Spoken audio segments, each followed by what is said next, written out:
Olá, seja muito bem-vindo ao assunto do dia desta quinta-feira. Estamos juntos em uma nova edição do programa aqui na tela da Rede Brasil de Comunicação e é sempre muito bom contar com o seu carinho e com sua audiência.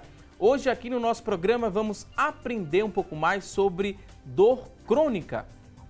E ainda nesta edição do assunto do dia vamos aprender a preparar uma salada de fruta cremosa. Quem vai nos ensinar é a gastrônoma Luciana Luna. Daqui a pouquinho também teremos aqui no assunto do dia as notícias da internet sobre o tema, as vagas de emprego disponíveis para hoje.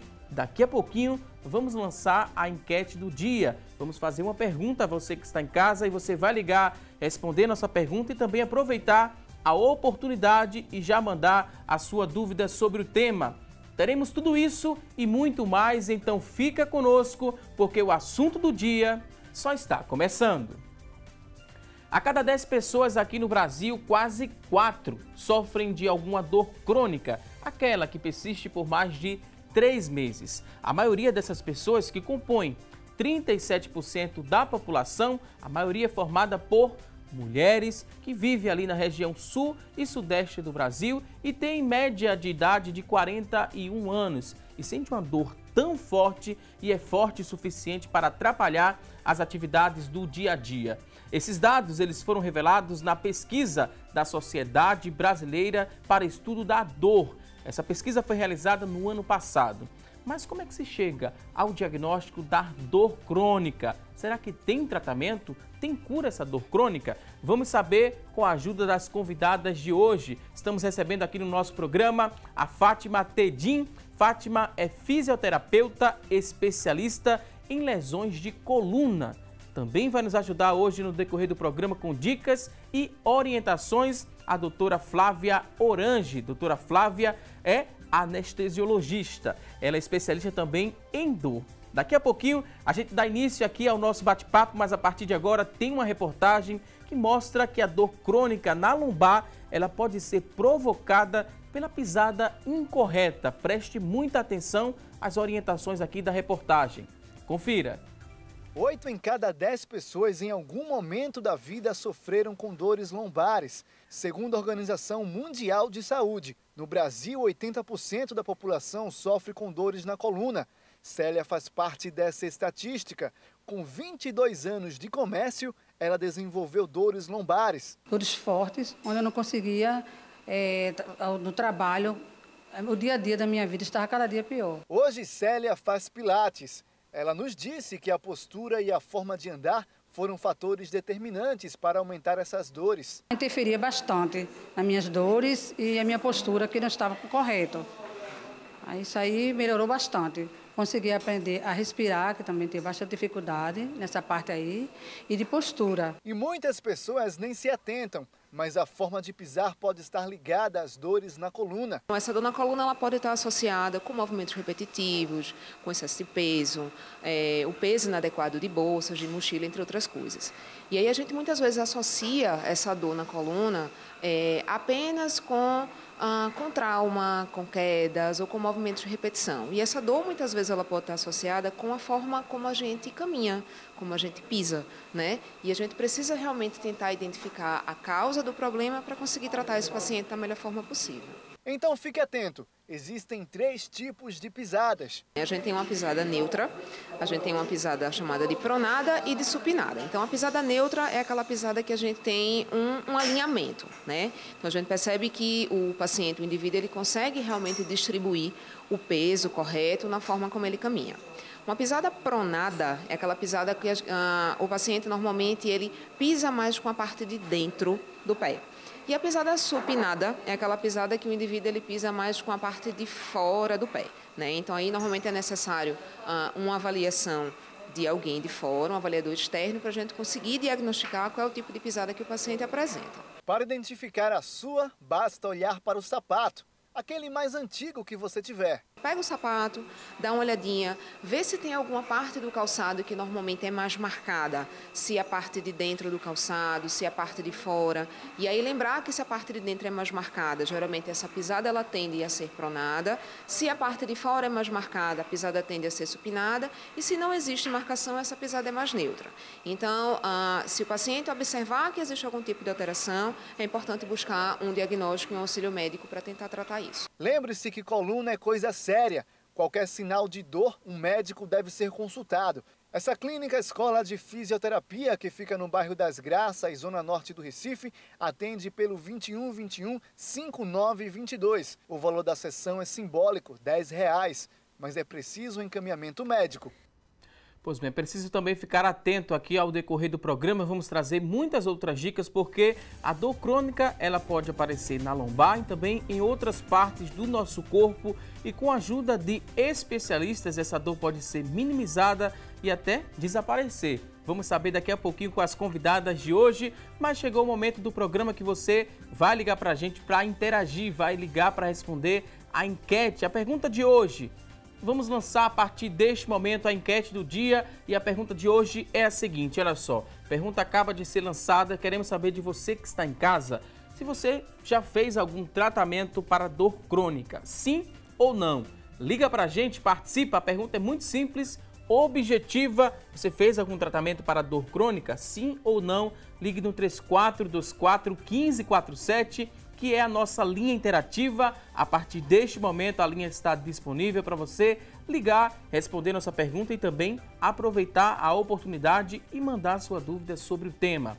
3424-1977 também é nossa linha, né? Nosso segundo número para você ligar e participar com a gente.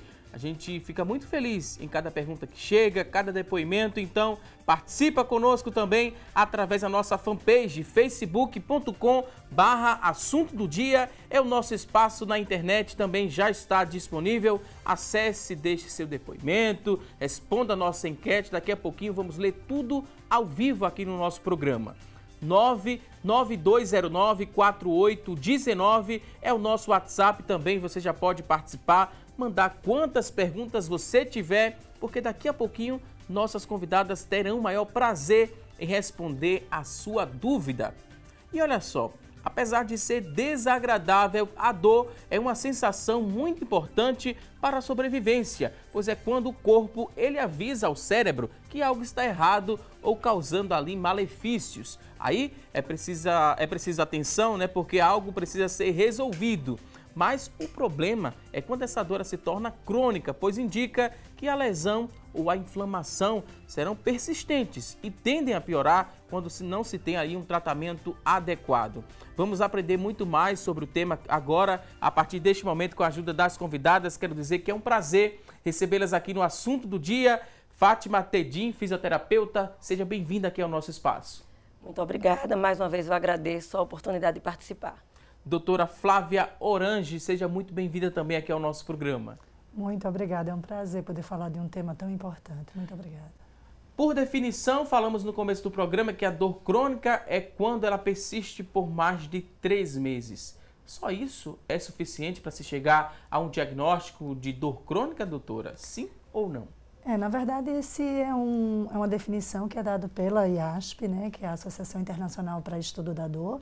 É a definição mais frequentemente utilizada, mas, na verdade, esse tempo é um tempo que nem sempre ele deve ser medido dessa forma. Porque, na verdade, a gente diz que a dor crônica é aquela que persiste por mais de 3 meses após de cessado o estímulo que a iniciou. Mas, na verdade, que muitas vezes esse tempo ele não pode ser medido. Então, o diagnóstico é um diagnóstico clínico, mas que você pode dar esse diagnóstico mesmo antes dos 3 meses de evolução da dor, né? É muito discutido esse tempo. Pode acontecer em qualquer parte do corpo, em todas as partes do corpo que a gente se a gente for acometido ali pela dor, a fisioterapia ela pode dar um auxílio ou só mais nas articulações, dores musculares? Como é que a gente compreende a ação da fisioterapia para combater a dor crônica? Veja, primeiro é preciso evidenciar, diagnosticar qual é o tipo de dor, classificá-la, ver a origem dela, porque há alguns anos a fisioterapia vem numa tendência de buscar tratamento da causa da dor.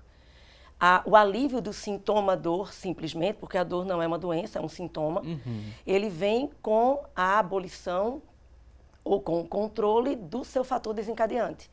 Então, a fisioterapia atua, sim, nos vários tipos de dor, em algumas com maior eficácia, outras menor, mas sempre paralelamente a um tratamento médico, né, medicamentoso ou invasivo, minimamente invasivo, mas existe sim a ajuda da fisioterapia nas mais diversas áreas e nas mais diversas regiões do corpo.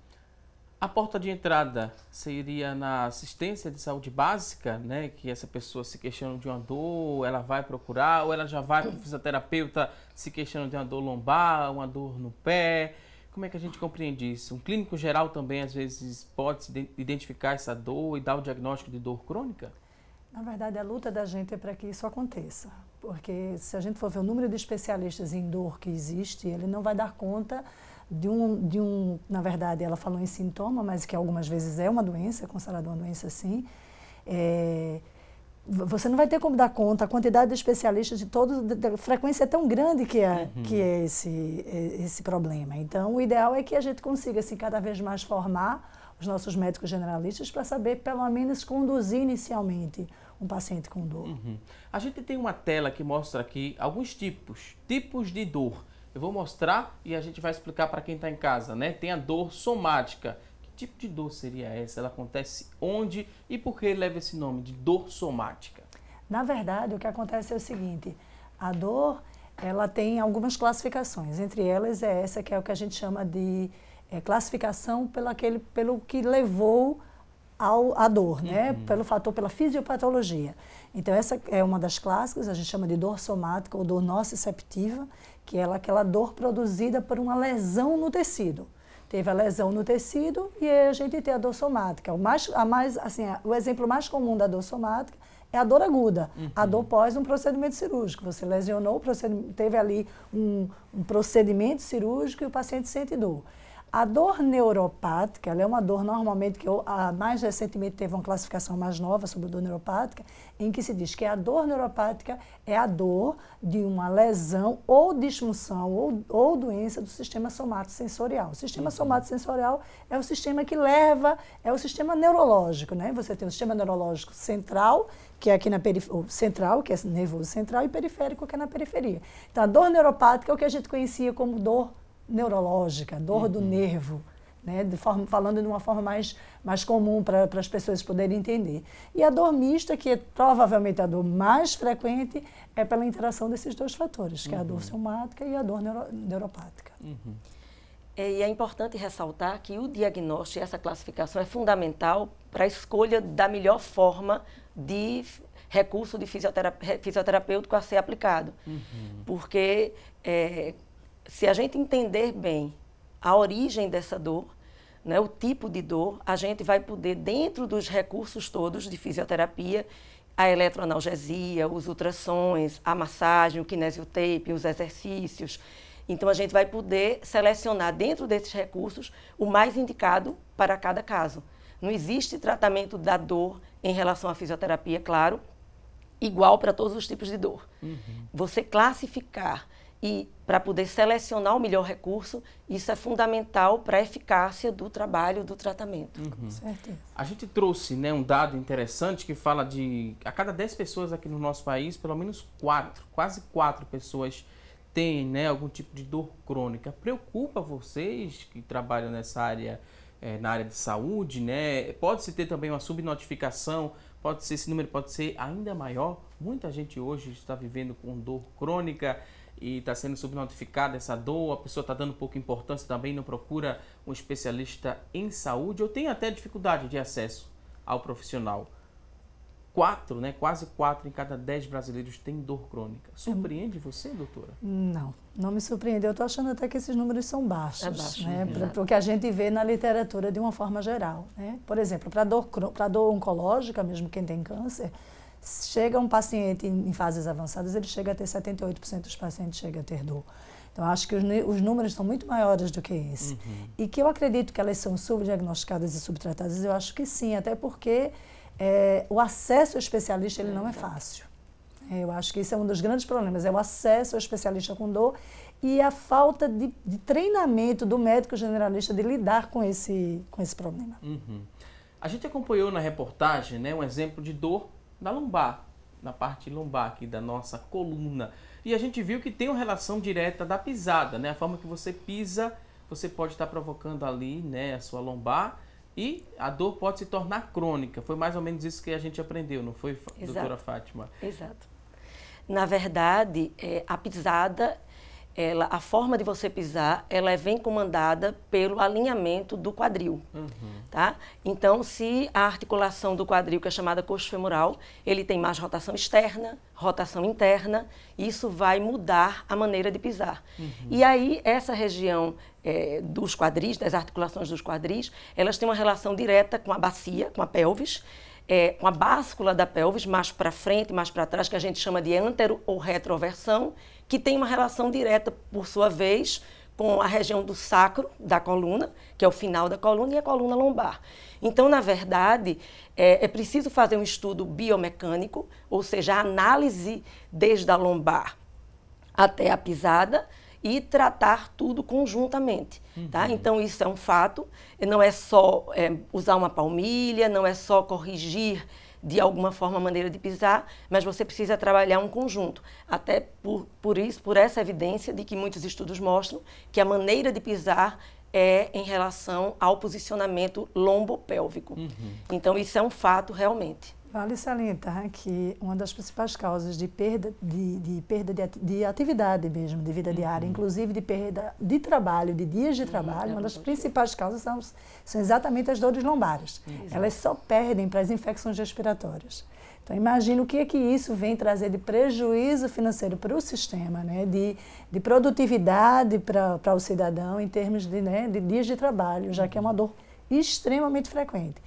E vale também lembrar que as pessoas quando têm uma dor lombar, elas associam muito a dor lombar às hérnias de disco e esses outros tipos de patologia. Na verdade, a causa mais frequente de dor lombar são as dores miofaciais, são as dores musculares associadas muitas vezes, por exemplo, como a questão da postura, né, a obesidade, a falta de exercício físico. Então, é um problema que, inclusive, a gente precisa pensar, porque tem como a gente prevenir um pouco mais isso, né?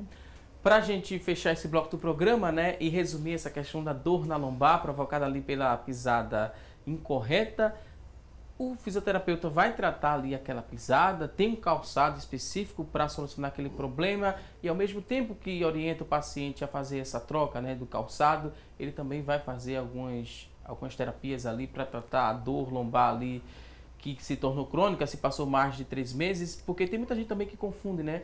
Que a dor crônica não tem cura. Quando escuta dor crônica, não vai ter cura. Então, vou ajeitar ali minha pisada, mas vou continuar com a dor na lombar.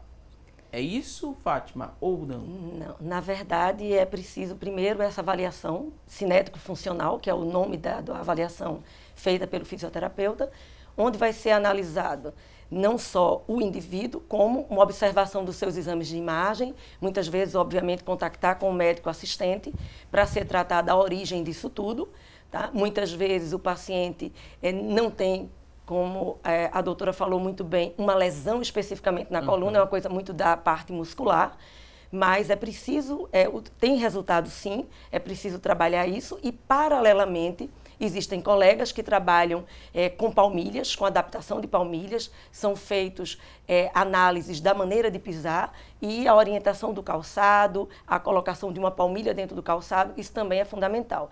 Então, é importante que se diga que não é só a palmilha, não é só a fisioterapia lombar, não é só o medicamento, não. É preciso fazer um esforço conjunto e também, paralelo a isso, uma mudança dos hábitos de vida. É fundamental para o tratamento da dor lombar você trabalhar a estabilidade da coluna. Então, nós temos dois sistemas que trabalham conjuntamente para essa estabilidade. Uma delas vem da musculatura abdominal profunda e da musculatura profunda da coluna, que é a musculatura que promove, mantém o alinhamento vertebral. Então, na verdade, é um esforço conjunto. Agora a gente vai a um rápido intervalo. Daqui a pouquinho tem mais assunto do dia sobre dor crônica. Até já!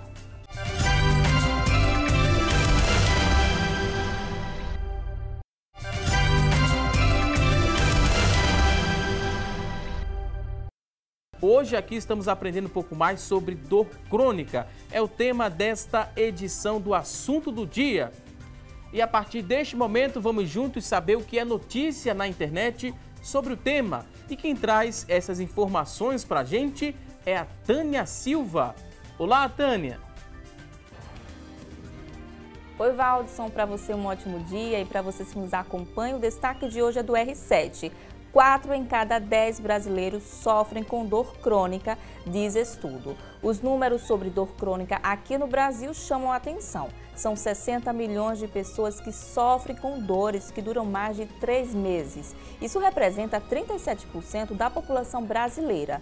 Um estudo da Sociedade Brasileira de Estudos da Dor, em parceria com a Universidade Federal de Santa Catarina, além da Faculdade de Medicina do ABC e por uma clínica especializada em tratamento da dor, mostrou o panorama da dor nas regiões do país. A região sul é a que mais sofre com a dor crônica, 42%. Em seguida, o Sudeste aparece com 38%, o Norte do país com 36% e o Centro-Oeste com 24%. Aqui no Nordeste, esse percentual é de 28%. Foram entrevistadas 919 pessoas em todas as regiões. Agora a gente volta ao estúdio com você, Valdson. Ok, Tânia Silva, muito obrigado pelas informações e a gente segue para aprender um pouco mais sobre o tema dor crônica. Vimos aí, né, uma estimativa de mais de 60 milhões de pessoas com dor crônica em todo o nosso Brasil. Mas ela é mais frequente em mulheres, em homens? A gente ainda não falou sobre a frequência desse tipo de dor e mais ou menos a faixa etária que ela começa a ser mais frequente aqui nas pessoas que moram no nosso país.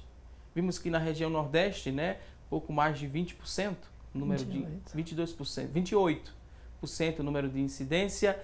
Mas primeiro por partes, vamos por partes agora. É mais frequente em mulheres ou em homens? Tem uma explicação também por ser frequente mais em mulheres e em homens?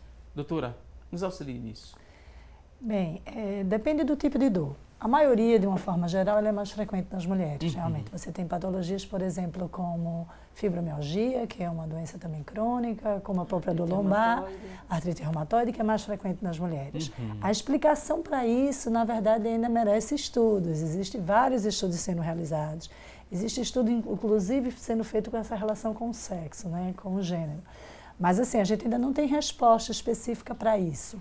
Né? Algumas têm alguma relação com a questão hormonal, com a questão... Só que mesmo sendo essa relação com a questão hormonal, a gente vê que muitas delas acontecem mais na fase do climatério ou na fase já próxima à menopausa. Então a gente realmente não tem explicação específica para isso. Né? Acho que a gente segue nos estudos para a gente conseguir dar essa resposta. O bom é que as mulheres se preocupam mais com a saúde, né? A gente vê que com o passar do tempo isso vai mudando também. Muitos homens estão procurando aí assistência médica preventiva também, mas em relação a isso conforta um pouco, né? Saber que as mulheres têm esse cuidado maior.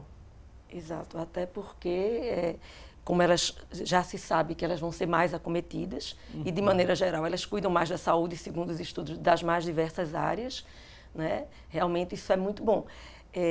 Lembrar que a atividade física feita com bastante orientação, isso é fundamental. Então, eu acho que essa conscientização da importância do trabalho físico é uma coisa que tem ajudado muito nesse aspecto. Né? O grande problema de diagnóstico, de intervenções ligadas à dor, é a sua subjetividade. Além da dificuldade de acesso a diagnóstico, a exames complementares de confirmação, de tratamento fisioterapêutico, como a doutora falou muito bem, de médicos na atenção básica que tenham alguma noção, que tenham uma especialização, que possam direcionar isso. É importante também saber que o conceito de dor ele é extremamente subjetivo e vai de acordo com a experiência das próprias dores de cada indivíduo. Então, com isso fica muito difícil, porque uma dor que para alguns indivíduos seria uma dor lancinante, forte, classificada como forte, segundo escalas de análise, para um outro indivíduo aquela dor é uma dor que pode ser subestimada. Então, quando você faz essa análise da prevalência de dor, né, numa população, que eu acredito, como a doutora falou muito bem, que eu acho que esse número não está correspondendo muito à realidade, de acordo com a vivência da gente nos serviços, né, eu acho que isso também é associado à subjetividade dela. e essa dificuldade de acesso ao diagnóstico e ao tratamento, eu acho que isso faz com que seja subestimado. Quer complementar, doutora? Fica à vontade. Não, ela falou dessa subjetividade, né, da questão do diagnóstico da dor. A dor, você me perguntou até, inclusive, com relação ao diagnóstico. O diagnóstico, na maioria das vezes, é clínico. E essa subjetividade é tão interessante que ela está dentro da própria definição da dor. A definição, ela diz assim, que a dor é uma experiência emocional desagradável, né, relacionada a um dano tecidual ou potencial dano, ou em termos de tal lesão. Veja, é uma loucura. Então, ela é extremamente subjetiva. Né? Então, já na própria definição dela, ela mostra todo o caráter subjetivo da dor. E tem algum sentido, né? Aquela famosa frase que a gente fala que a dor é psicológico?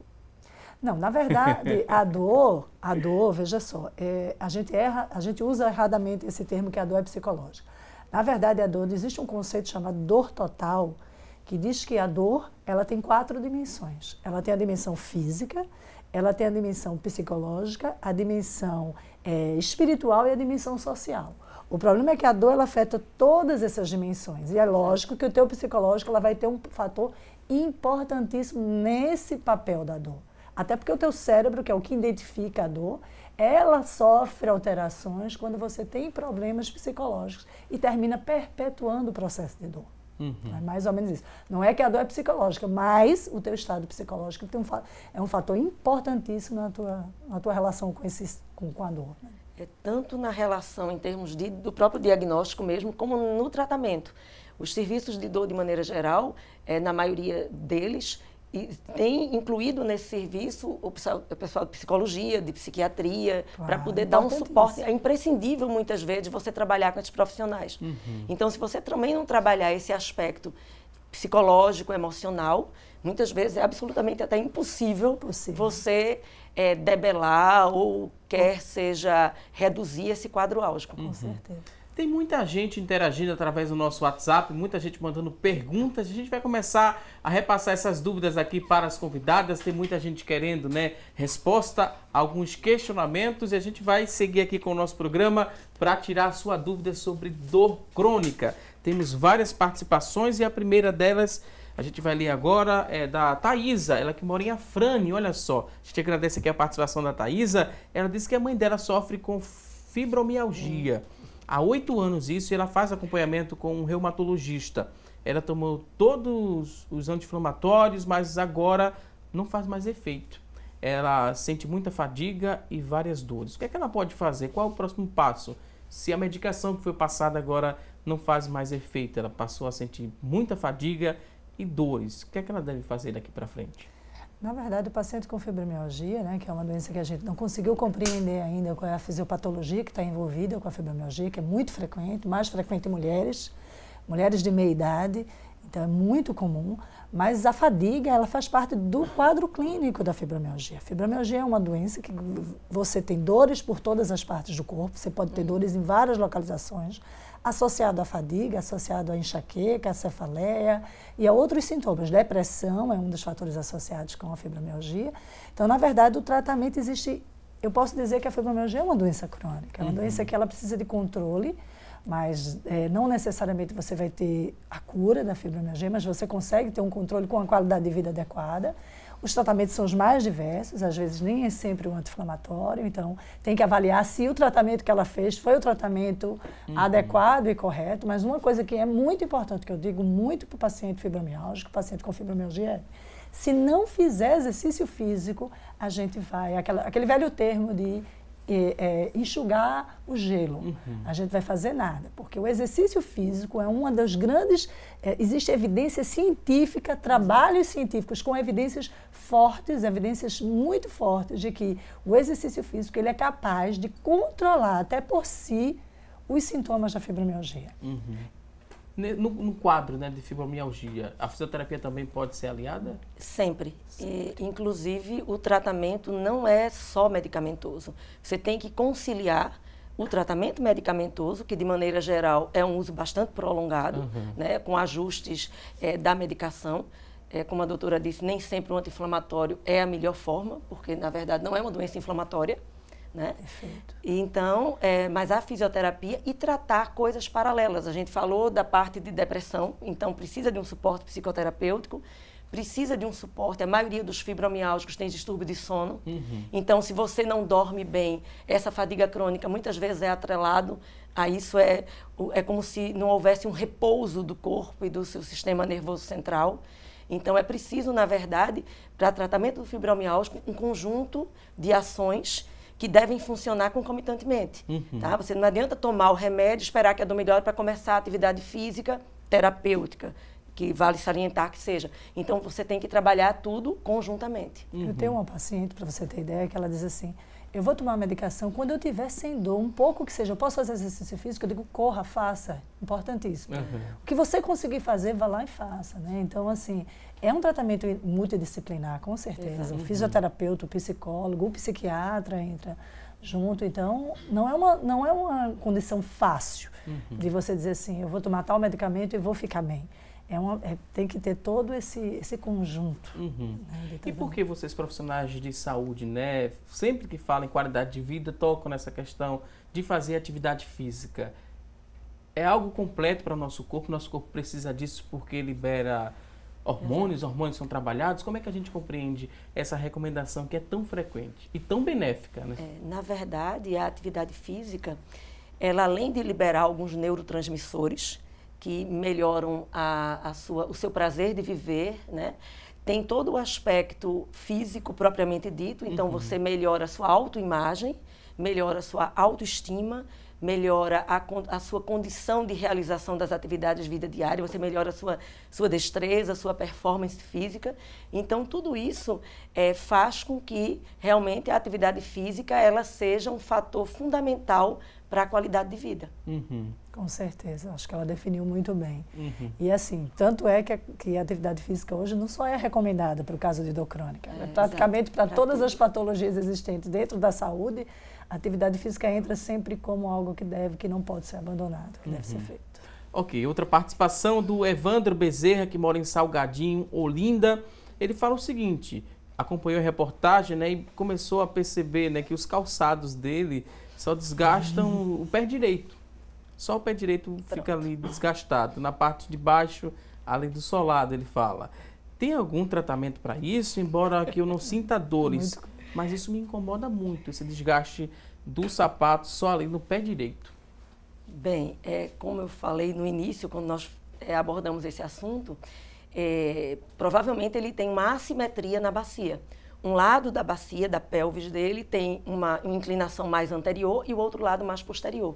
Então, todo esse alinhamento do membro inferior faz com que ele pise diferente entre uma perna e outra.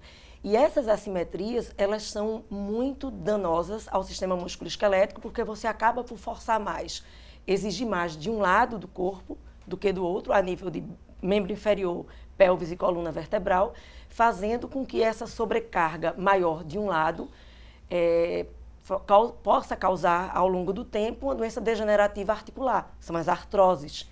Né? Então, isso é fundamental, ele fazer uma avaliação física, pode ir a um médico, fazer raio-x, ir a um fisioterapeuta para avaliar isso aí. O fato dele não ter dor ainda é um fator importante, que é o momento ideal dele trabalhar, tá? Porque quando nós abordamos, quando nós observamos que um paciente tem potencialmente, a nível de futuro, breve ou mais longe, a possibilidade de ter um problema, se a gente consegue se antecipar a ele, é muito bom. Então, o fato dele não ter dor não significa que ele não deve fazer nada. Ele deve buscar corrigir essa assimetria para que realmente ele não desenvolva nenhuma patologia. Ao mesmo tempo, ele não fique com muito medo, porque a gente sabe que a dor é muito engraçado, muito interessante isso. Existe um componente que a gente não sabe explicar, mas um componente, inclusive genético, inclusive pessoal para o desenvolvimento da dor.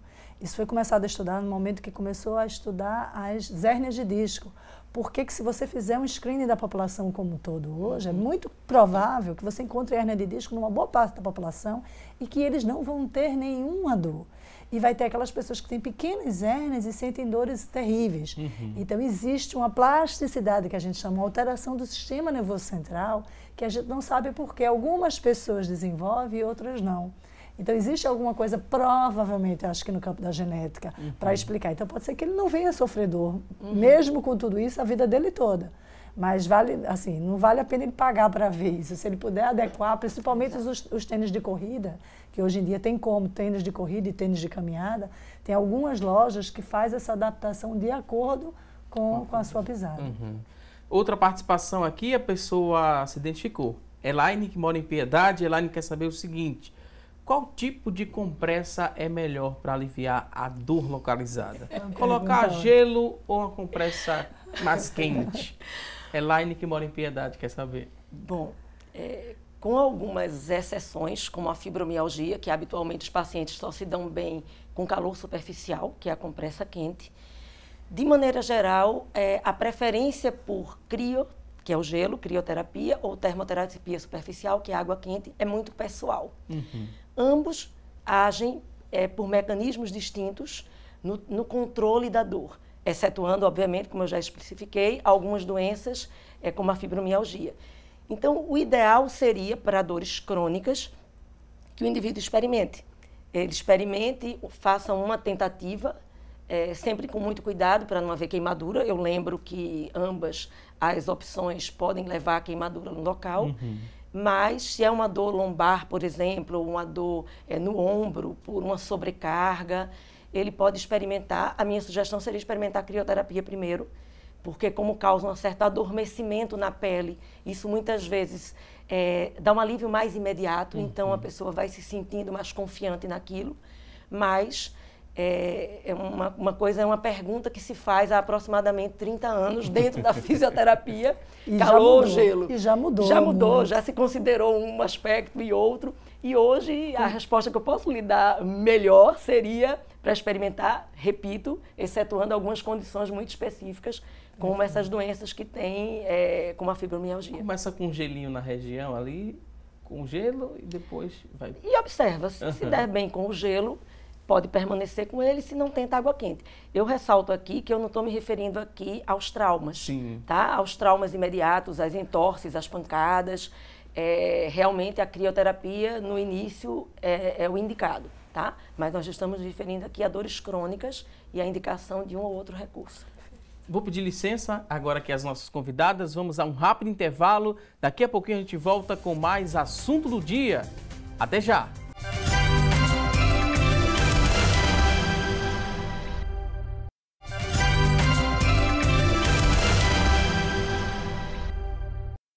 Estamos de volta com mais assunto do dia aqui na tela da Rede Brasil de Comunicação. Hoje estamos aprendendo um pouco mais sobre dor crônica e a partir de agora vamos mostrar para você que está em casa alguns erros que são cometidos, erros comuns quando se trata da dor crônica. No tratamento dessa dor crônica tem os erros mais cometidos e a gente vai fazer esse alerta para você que está em casa nos acompanhando. E o primeiro tópico, a gente já falou um pouco aqui no nosso programa sobre esse fato, né, de esperar, esse hábito de esperar a dor passar para procurar ajuda e fazer esse tratamento. Isso aqui é um erro muito frequente, não é, doutora e Fátima também que estão aqui nos auxiliando, esperar a dor passar para procurar uma ajuda. Por que isso é um erro? Bem, eu acho que muitas vezes, na verdade, depois que ela se estabelece a dor crônica, que ela já é dor crônica, né? Isso é bem verdade quando a gente fala de algumas dores agudas que a gente não quer que passe para a dor crônica. Mas esperar a dor passar é porque muitas vezes você protela o diagnóstico, demora mais para ser feito o diagnóstico, eles passam e o sofrimento aumenta com relação à dor. E a gente sabe que, na verdade, a dor tem essa correlação. A gente costuma dizer que a dor crônica, a gente não sabe quem vem primeiro, a dor crônica ou a depressão. Sim. Porque a dor é algo que lhe incapacita tanto que você termina sofrendo de outros problemas. Então, às vezes, quando você espera essa dor passar, é exatamente isso que você está fazendo. Você está protelando o teu sofrimento, sabe? Então, acho que se você tem uma dor crônica, o ideal é que você procure assistência o mais rápido que você puder. E o grande problema quando você protela é que outras estruturas no entorno daquela região do sintoma, né, ela vai começando também a entrar em sofrimento. Porque, para nos proteger da dor, o corpo vai desenvolvendo alguns mecanismos compensatórios e, com isso, você vai ampliando a sua área de problema. E é importante ressaltar também, não no caso da dor crônica, mas na dor aguda, que não é interessante esperar postergar muito o diagnóstico dessa dor, porque pode vir a ser um problema importante em que o diagnóstico e a resolução mais precoce tenha uma relação muito forte com o sucesso daquele tratamento. Então, a dor aguda, ela não pode ser protelada. Na dor crônica, não é interessante porque você vai aumentando, né, o seu problema, você vai aumentando a sua área de sofrimento. Outro erro bastante cometido, né, no tratamento da dor crônica, a pessoa passa a parar de se exercitar. Tem alguns casos onde tem a recomendação de não fazer exercício no período do tratamento da dor crônica, mas na maioria é um erro não se exercitar. Inclusive com relação à própria dor lombar, né? Durante muito tempo se dizia assim, você tem uma dor lombar, não pode fazer nenhum exercício físico. E aí a gente começou a descobrir que isso era um grande erro. Exato. O exercício, ele é importante, mesmo quando... É óbvio que ninguém vai conseguir fazer nenhum exercício se ele estiver sentindo dor. Mas o ideal é que assim que ele tem algum alívio da dor, que ele comece a fazer alguns exercícios recomendados. É por isso que eu acho que a fisioterapia, que o educador físico, ele tem um papel fundamental. Então, alguns exercícios recomendados para que melhore a recuperação. A inatividade é extremamente maléfica. Nós voltamos para aquilo que falamos anteriormente do diagnóstico dessa dor.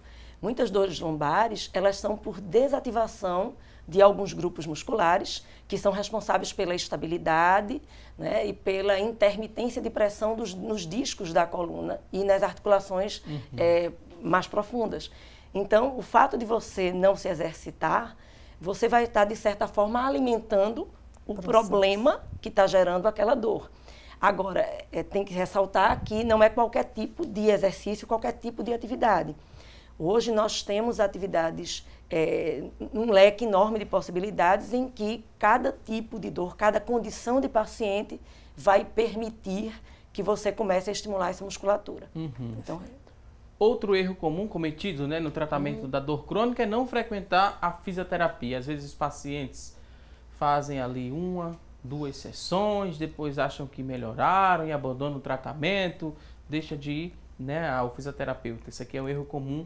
E a gente fala a partir de agora, né, Fátima, que não pode ser cometido de jeito nenhum. Na verdade, o resultado da fisioterapia é um somatório.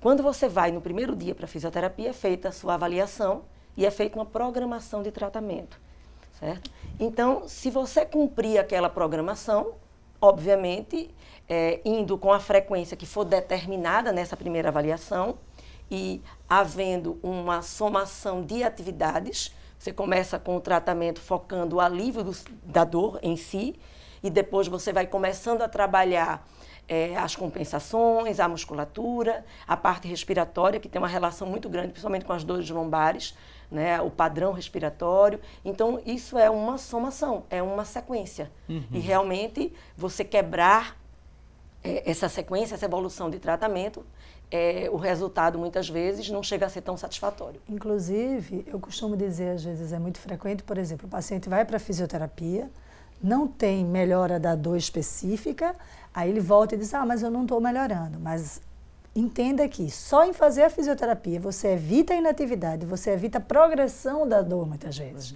Você não melhora a sua dor, mas você evita que ela progrida, que ela se torne pior do que ela pode. Eu tenho várias condições desse tipo, que a atrofia muscular vai piorar ainda mais o quadro dele. Então tem que prestar bastante atenção nisso, como a fisioterapia é importante e às vezes a gente não percebe o quanto ela é importante.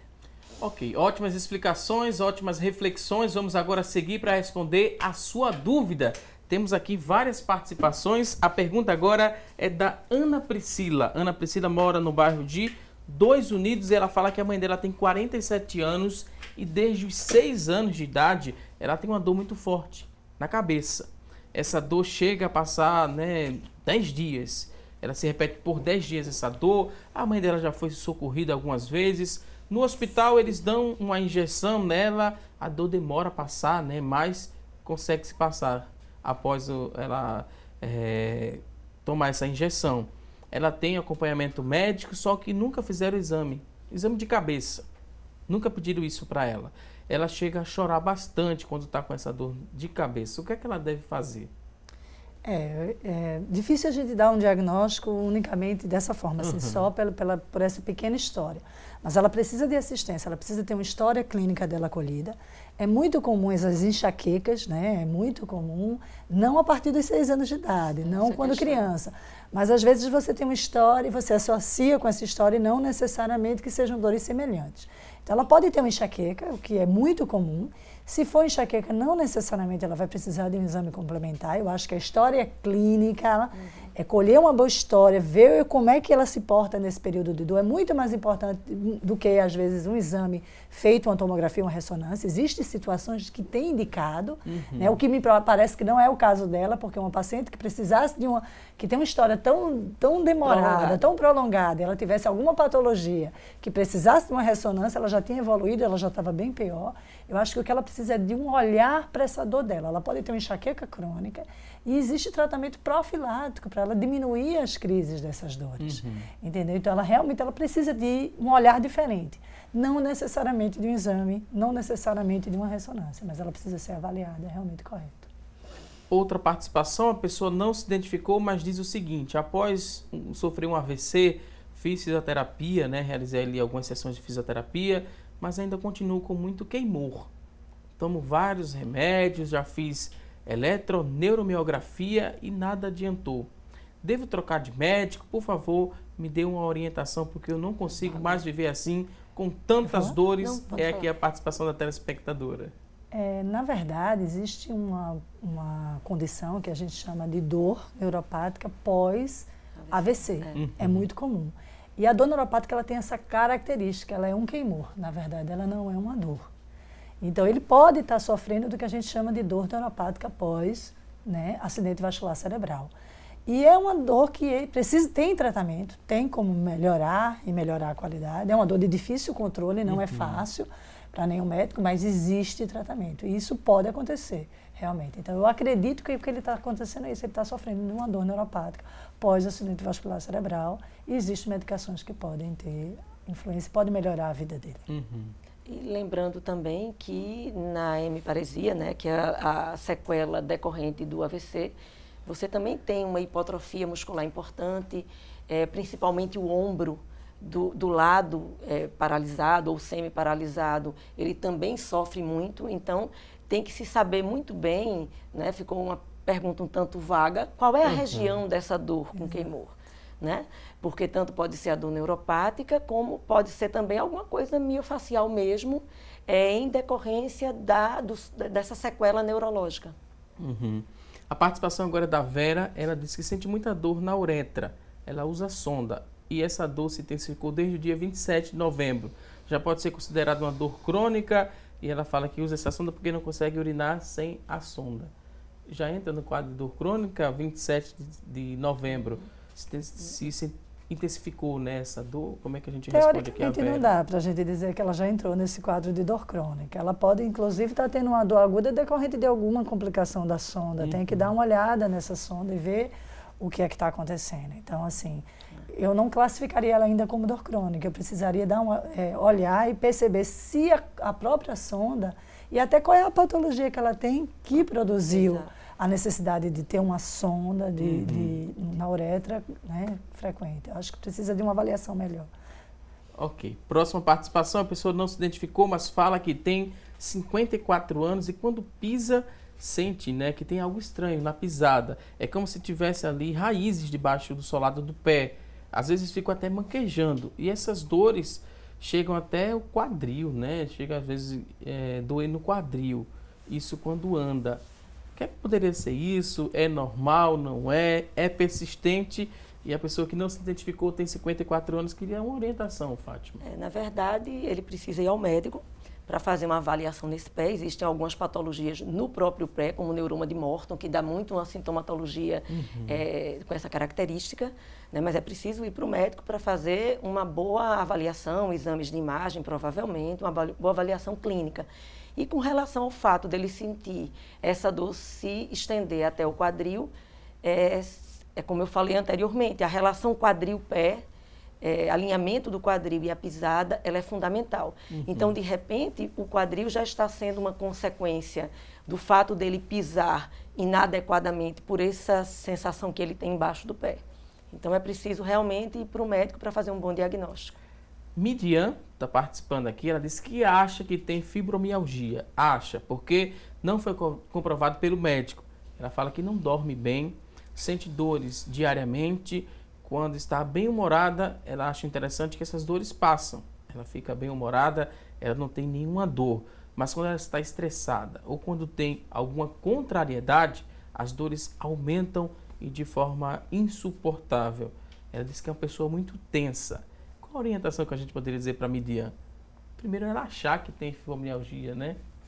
Normalmente quem acha que tem fibromialgia, em algum momento procurou algum médico e alguém já deu alguns indícios, né? Se eu for dizer assim pelas características que ela tem aí, pelo que ela está me dizendo, pode ser sim que ela tenha fibromialgia.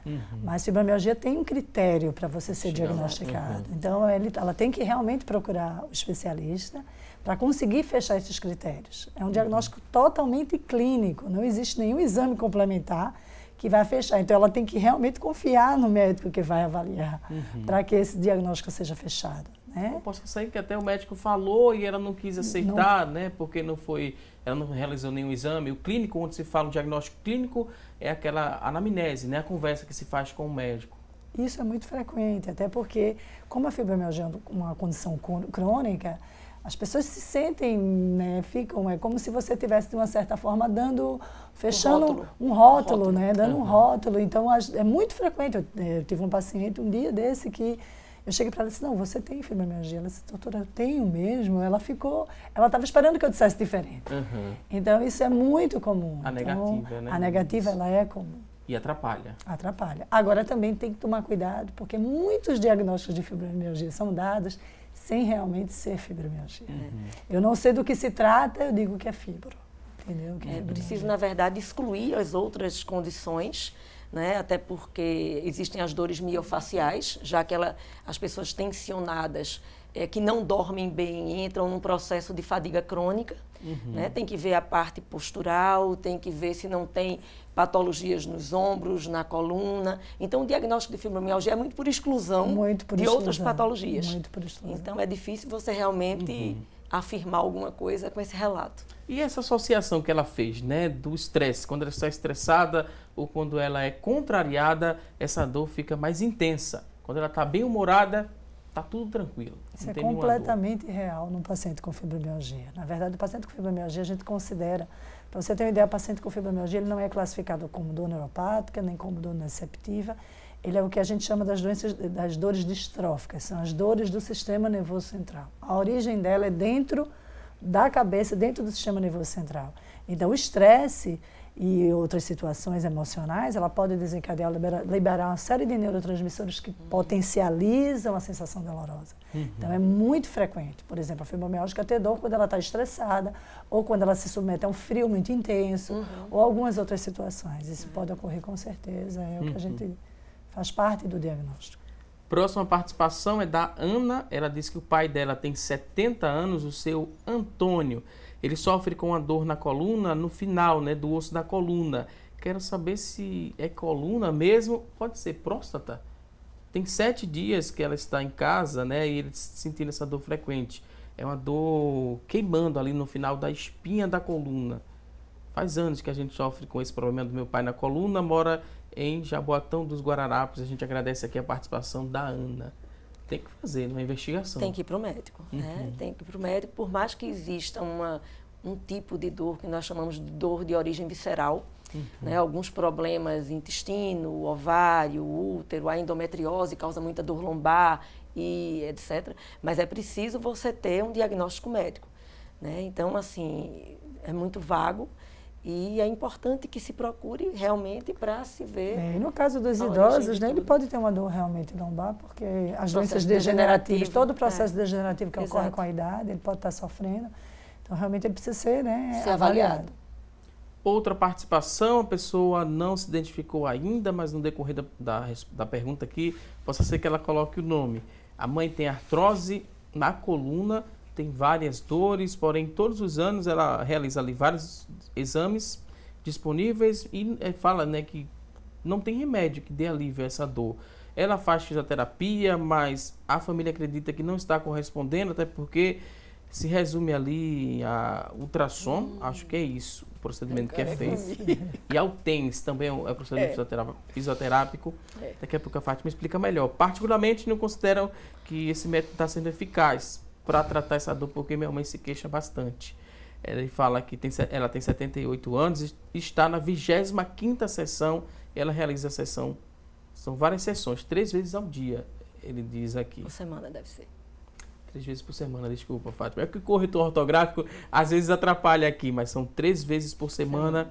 E ele fez questão de pontuar a 25ª sessão. Veja, como nós falamos no início, o tratamento de fisioterapia ele tem que ser eleito de acordo com o tipo de dor, tá? Os recursos fisioterapêuticos são vários e os que aparentemente estão sendo usados nessa senhora, o TENS, que é um aparelho de eletroanalgesia, ele estimula a liberação do que a gente chama de opioide endógeno, que são substâncias fabricadas no sistema nervoso central que ajuda no processo analgésico, mas apenas analgésico, e o ultrassom ele tem um efeito local tópico de uma liberação daquela região, uma liberação da musculatura naquela região, um aporte sanguíneo maior naquela região, porém o efeito dele é circunstancial. Algumas horas após a aplicação, aquele efeito é dissipado. Então, na verdade, com o TENS e o ultrassom, eu estou tratando sintoma, eu não estou tratando problema. Então, talvez o que esteja precisando para essa senhora é que, associado a esses recursos de fisioterapia, que seja feito também um trabalho físico, um trabalho muscular, um trabalho postural, orientação para as atividades de vida diária, correção da posição de dormir. Então, a fisioterapia ela não pode se resumir à utilização de TENS e de ultrassom.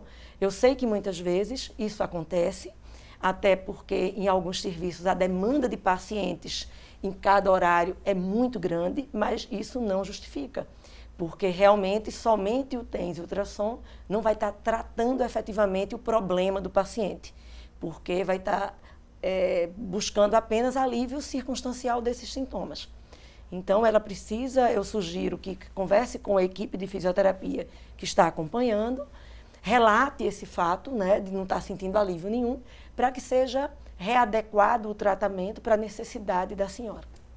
Vou pedir licença mais uma vez aqui às convidadas, vamos a um rápido intervalo. Daqui a pouquinho tem mais assunto do dia e tem uma receita especial com a gastrônoma Luciana Luna. Olá, Luciana! Olá, Valdson! Vamos inovar a famosa salada de frutas? É logo após o intervalo, então não sai daí!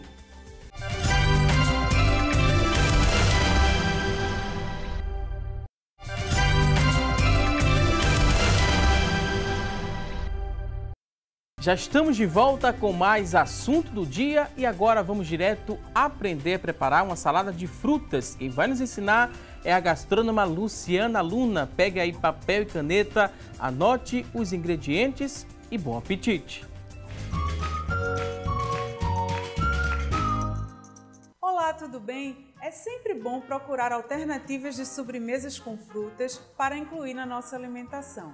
E hoje eu vou dar uma cara nova para a boa e velha salada de frutas. Eu vou fazer um creme com iogurte, ricota, o que vai torná-la super proteica e perfeita para quem não quer sair muito da dieta. Ficou curioso? Então pegue papel e caneta e anote todos os ingredientes desta salada de frutas cremosa. Você vai precisar de 400 gramas de iogurte tipo grego, meia xícara de leite, 2 colheres de sopa de mel de engenho, 4 colheres de sopa de creme de ricota, morangos, manga, uvas, kiwi, granola e folhas de hortelã para decorar. A primeira etapa da nossa receita é preparar o creme. Então eu vou colocar aqui no mixer, você também pode usar um liquidificador caso não tenha. Eu vou colocar aqui o iogurte tipo grego. O ideal é usar ele porque dá mais cremosidade.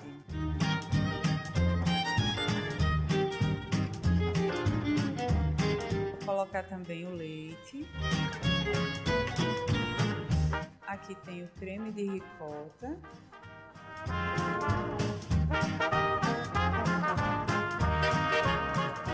Para finalizar, o mel de engenho. Se você não encontrar o mel de engenho, pode utilizar mel ou até mesmo açúcar. Agora a gente vai misturar tudo.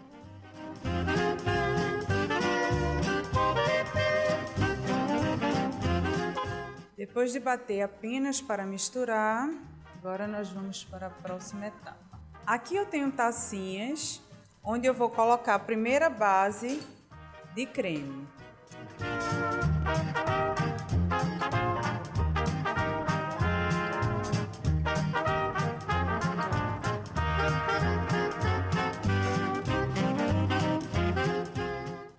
Após preencher as tacinhas com creme, nós vamos levar ao freezer por 30 minutos para que fique bem consistente.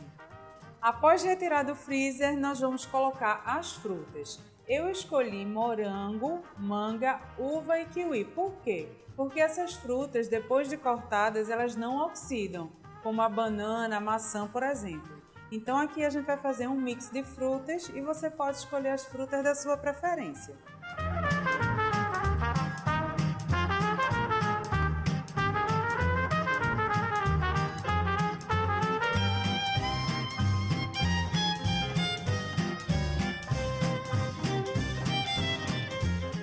Feito isso, a gente vai finalizar com a granola e depois vamos decorar com a folhinha de hortelã.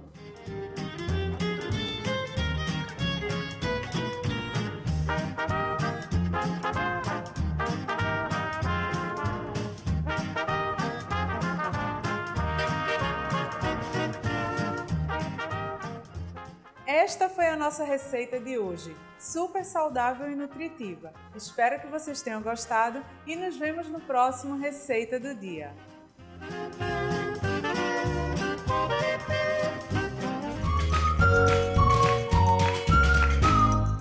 Até a próxima receita. Luciana Luna, muito obrigado por mais uma dica aqui no nosso programa. Você que está em casa, perdeu algum detalhe da receita? Não se preocupe, porque assim que terminar esta edição do programa, a gente vai disponibilizar o vídeo com essa receita completinha na nossa fanpage. Você vai acessar facebook.com/assunto do dia e lá você vai encontrar essa receita completinha. Luciana Luna, mais uma vez, muito obrigado. E por falar em coisa boa, vamos a partir de agora conferir as vagas de emprego disponíveis para hoje. Boa sorte! A você que está em casa em busca de uma recolocação no mercado de trabalho, fique atento aqui às vagas de emprego. Olha só, 2 vagas para vendedor praxista, 2 oportunidades, exigência. Ensino médio completo, experiência de 6 meses, R$ 1.100 é o salário.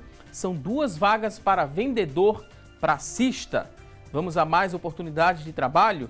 2 vagas para eletricista, 2 oportunidades, exigência. Ensino médio completo, experiência de 6 meses, R$ 1.200 é o salário. 2 vagas para eletricista. Vamos a mais vagas de emprego? Olha só, agora tem 5 vagas para vendedor de consórcio, 5 vagas. Ensino médio completo é a exigência, experiência de 6 meses, R$ 1.164 é o salário. E você que está em casa, se interessou por uma dessas oportunidades? Elas são do Sistema Público de Emprego, Trabalho e Renda. Ele fica localizado na Avenida Rio Branco, no número 155.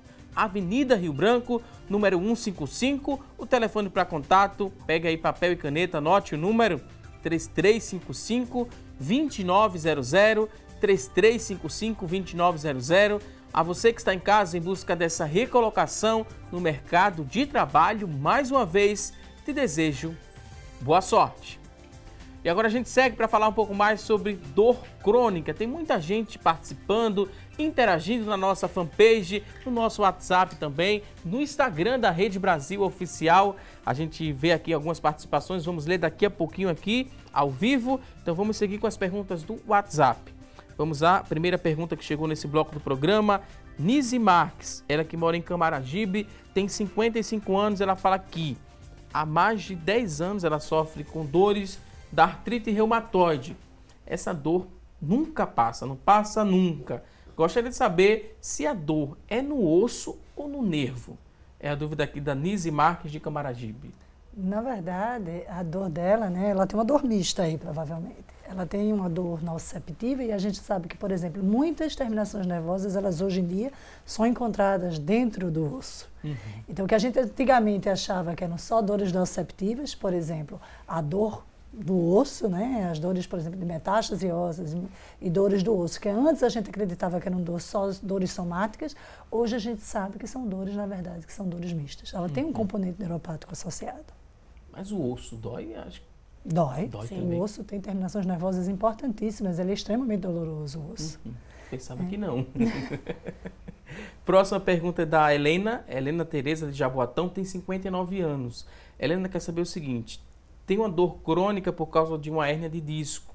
Também tenho artrose na coluna e nos pés eu tenho esporão.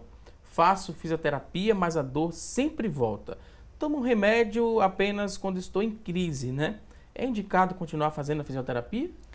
Sim, a fisioterapia é o recurso que ela tem para alívio desses sintomas. Vale salientar que um pequeno percentual, cerca de menos de 10% das hérnias de disco, são de indicação cirúrgica. Então, o controle realmente é com a fisioterapia. Ela vai precisar também dar uma sequência a esse tratamento. A fisioterapia, na verdade, como eu cheguei a comentar, ela é uma evolução. Então, ela começa a trabalhar a dor propriamente dita e vai trabalhando a parte musculoesquelética, a parte postural, a maneira de pisar. É um conjunto de situações. Então, outra coisa que é importante ressaltar são os hábitos de vida diária. Porque não adianta tratamento médico nem fisioterapêutico se alguns ajustes de hábitos de vida diária, posição de dormir, posição de sentar, a parte ergonômica, o tipo de colchão, a postura de dormir, se isso não for corrigido, realmente não vai ter tratamento que tenha um bom resultado.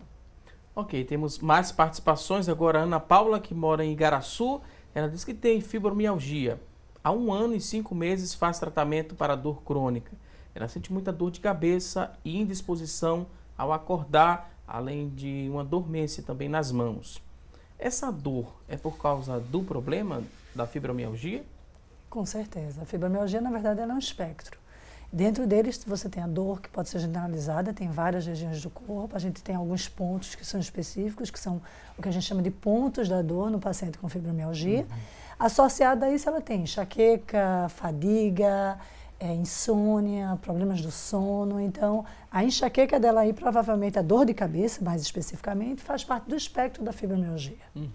E uma coisa que vale ressaltar é que esses pacientes muitas vezes precisam ir para um especialista em distúrbio de sono, realizar um exame chamado polissonografia. Às vezes precisam de um equipamento para ajudar na qualidade de sono, certo? Porque a fadiga crônica por si, ela já provoca esse tipo de sintoma dessa cefaleia matinal. Então, talvez seja interessante conversar com o médico que a acompanha e ver a opinião dele em relação a consultar um especialista em distúrbio de sono, já que o sintoma relatado pelo ouvinte é tão matinal. Né? Então, talvez fosse interessante verificar isso. Outra pergunta é de Divani Moura, de Camaragibe, tem 54 anos. A Divani, em janeiro deste ano, ela fez uma cirurgia no útero para a retirada de pólipos. E ela disse que fez esforço no período pós-cirúrgico. Hoje, ela sente uma dor muito forte ali nos 2 lados da barriga. Isso quando ela faz esforço, quando ela pega peso. Qual orientação? Devo realizar exames para ver o que é isso? Edivani Moura, de Camaragibe. Provavelmente, ela precisa ser avaliada, assim, porque se foi uma retirada de pólipo, se ela fez uma retirada por via endoscópica, que a gente chama, através da esteroscopia, ela não tem motivo para ter uma dor específica nessas 2 regiões. Se ela tivesse submetida a um procedimento cirúrgico, tipo, né, uma cicatriz cirúrgica, a gente tem as dores que a gente chama as dores crônicas pós-cirurgias, que não é infrequente, principalmente dessa região do abdômen inferior. Mas o que me parece é que ela fez uma retirada de por via endoscópica, né? Que é o mais comum no caso dos pólipos. Então, ela precisa realmente reavaliar que ela pode estar com uma dor de outra origem, não necessariamente relacionada ao processo que ela teve antes. Ok. Rebeca, agora não é sobre dor crônica, mas já que temos uma fisioterapeuta, ela fala aqui que vai fazer a pergunta. A filha dela tem 9 anos, os sapatos, né, da filha, eles só acabam ali nos dedões. Fica muito estranho e a filha tem vergonha. O que é que ela deve fazer? Só na região do dedão ali que o sapato fica desgastado. Provavelmente a filha dela tem um distúrbio na marcha, tem a maneira de pisar. Né? Existem algumas crianças que elas têm uma tendência a pisar mais na ponta dos pés, né? no antepé anterior, e é preciso fazer uma avaliação do padrão de marcha, porque como ela é muito nova, tem apenas 9 anos de idade, é preciso ser corrigido antes que tenha alguma repercussão a nível de sistema músculo-esquelético da criança. Mas é preciso avaliar sim, porque não é normal, né? Não é normal você ter essa característica de marcha com tanto apoio no antepé, ou só apoio no antepé. Marta Cassiano tem 45 anos, ela diz o seguinte: tem muito tempo, né, que sinto dor de cabeça. Me incomoda bastante, pois a dor é muito forte. Dói de várias maneiras. Tem dia que dói o pescoço, tem dia que dói só na frente, tem dia que dói atrás da cabeça, no meio da cabeça. Dói tanto que sinto como se tivesse algo batendo dentro da minha cabeça. Chego às vezes a gritar de tanta dor. O médico falou, né? O médico só disse que é enxaqueca. O que é que eu devo fazer? É a pergunta aqui da Marta Cassiano, de 45 anos. Na verdade, a cefaleia, que é o que ela tem um espectro muito grande, vários tipos de cefaleia. Então, vários diagnósticos diferentes. Nós temos as enxaquecas, as cefaleias crônicas diárias, as cefaleias tensionais, e assim vai uma vasta classificação. Então, o que ela precisa ser avaliada para ela ver dentro desse espectro onde ela melhor seria classificada e avaliar a possibilidade ou não dela fazer um tratamento profilático a longo prazo para evitar que ela tenha tantos episódios de cefaleia. Existe hoje em dia como você fazer tratamento profilático para evitar que essas cefaleias se tornem tão frequentes. A pergunta agora é do Diego, né? Ele fala em nome da avó dele, a Laura. A Laura, ela tem 89 anos e sofre de artrose no joelho. Ele gostaria de saber se existe algum tratamento especializado para esse problema da avó ou só cirurgia. Eles moram em Igaraçu.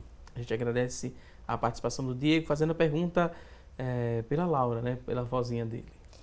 Bom, primeiro é preciso ver que estágio está esse desgaste da articulação do joelho, em que grau está essa artrose. Quando você tem uma destruição da cartilagem já muito avançada, realmente é complicado, muitas vezes é preciso realmente cirurgia e uma prótese de joelho. Se for no início essa dor, hoje existem tratamentos com reumatologistas, tratamentos medicamentosos para isso, tá? Até mesmo infiltrações articulares e, associado a isso, um tratamento de fisioterapia para melhorar a condição articular, o alinhamento daqueles ossos que estão em atrito, né? Melhorar a condição muscular, melhorar alguns hábitos do dia a dia, tipo de sapato. Então, é preciso primeiro realmente você avaliar em que grau está esse desgaste para ver a possibilidade de sucesso ou não no tratamento conservador. Última participação aqui, a pessoa não se identificou, agora sim colocou o nome, Elidade. A Elidade tem 55 anos e depois que teve dengue, ficou com muitas dores nas mãos e sem força para se movimentar. O que é que eu devo fazer? Procuro um fisioterapeuta? Será que foi dengue mesmo, né? Porque a chikungunya causava muito isso, né? Dores nas articulações. As arboviroses, de uma forma geral, elas vieram com um comprometimento articular muito forte. E foi um dos grandes geradores das dores crônicas, né? Em pacientes nas articulações. E é possível que ela esteja realmente sofrendo de dores articulares crônicas pós as arboviroses. A chikungunya foi a mais acometida, mas a gente sabe que as arboviroses, de uma forma geral, chikungunya, o dengue, elas têm um espectro bem parecido. Então, ela realmente, assim, o que a gente aconselha é que ela realmente procure um reumatologista, tem controle, né? Você pode controlar e você pode melhorar muito as dores de um paciente que tem as dores pós as arboviroses. Temos participações aqui através da nossa fanpage. Eli Claudino parabenizando aqui as convidadas. A gente agradece a Eli Claudino que participou no facebook.com/assunto do dia, no Instagram da Rede Brasil, né? Rede Brasil Oficial. Tem a participação da Cris Souza, diz que sabe muito bem como é conviver com a fibromialgia. Ela fala que sente dores também, já sofreu um quadro de depressão, fadiga e falta de raciocínio. A gente agradece a Cris também que participou no Instagram da Rede Brasil Oficial. Estamos agora na reta final do programa, vamos conferir o resultado da enquete primeiro. A pergunta foi: você já fez tratamento para dor crônica? Das pessoas que ligaram e participaram com a gente, 78% responderam que sim, que fizeram tratamento para dor crônica. 28% responderam que não. A gente agradece a você que ligou, que participou aqui do nosso programa. Também é o momento de agradecer as convidadas. Muito obrigado por nos ajudar bastante. Fátima Tedim, ela que é fisioterapeuta, muito obrigado por sua participação. O último recado agora, fique à vontade. Eu que agradeço a oportunidade mais uma vez, né? E o que eu tenho a dizer é que as pessoas que tenham alguma dor crônica, que elas busquem um diagnóstico preciso, que elas busquem um tratamento para melhorar a sua qualidade de vida. E o resultado dessa enquete, vale a pena a gente ressaltar, de um percentual tão alto, reforça aquela nossa impressão de que aquele estudo que foi citado no início, que 4 a cada 10 indivíduos têm dor crônica, ele deve estar realmente subestimado. Mais uma vez, muito obrigado, Fátima. Volto mais vezes aqui ao nosso programa. Também queria agradecer a doutora Flávia Orange, ela que é anestesiologista e especialista em dor. Doutora, muito obrigado. Último recado, fique à vontade. Muito obrigada por participar. Eu acho que foi muito interessante ter a oportunidade de poder tirar a dúvida de tanta gente e falar que como é importante a gente começar a botar esse olhar para a dor crônica, né? A gente que até pouco tempo atrás as pessoas não se preocupavam, achavam que a dor fazia parte do espectro de uma doença e que se você estava doente você deveria ter dor. E a gente hoje em dia muda um pouco, muda essa visão, né? Então espero que a gente consiga cada vez mais formar mais profissionais que estejam capacitados a lidar com esse problema. Então, muito obrigado pela participação. Muito obrigado. Voltem mais vezes aqui ao nosso programa. Antes de encerrar aqui esta edição do Assunto do Dia, a gente quer, em nome de toda a equipe, né, vamos parabenizar aqui ao Anastácio Belarmino, ele que é cinegrafista aqui do nosso estúdio, faz parte da equipe do Assunto do Dia. A gente deseja muitos anos de vida, muita saúde e muitas felicidades ao recém-casado Anastácio Belarmino, fez idade nova ontem. Muito sucesso, muita saúde, um forte abraço em nome de toda a equipe do Assunto do Dia. A você que está em casa, obrigado pelo seu carinho e audiência. Não se esqueça, teremos um novo encontro amanhã, ao vivo, a partir das 9h30 da manhã, aqui na tela da Rede Brasil de Comunicação. Um excelente dia, um forte abraço e até amanhã, se Deus quiser. Até lá!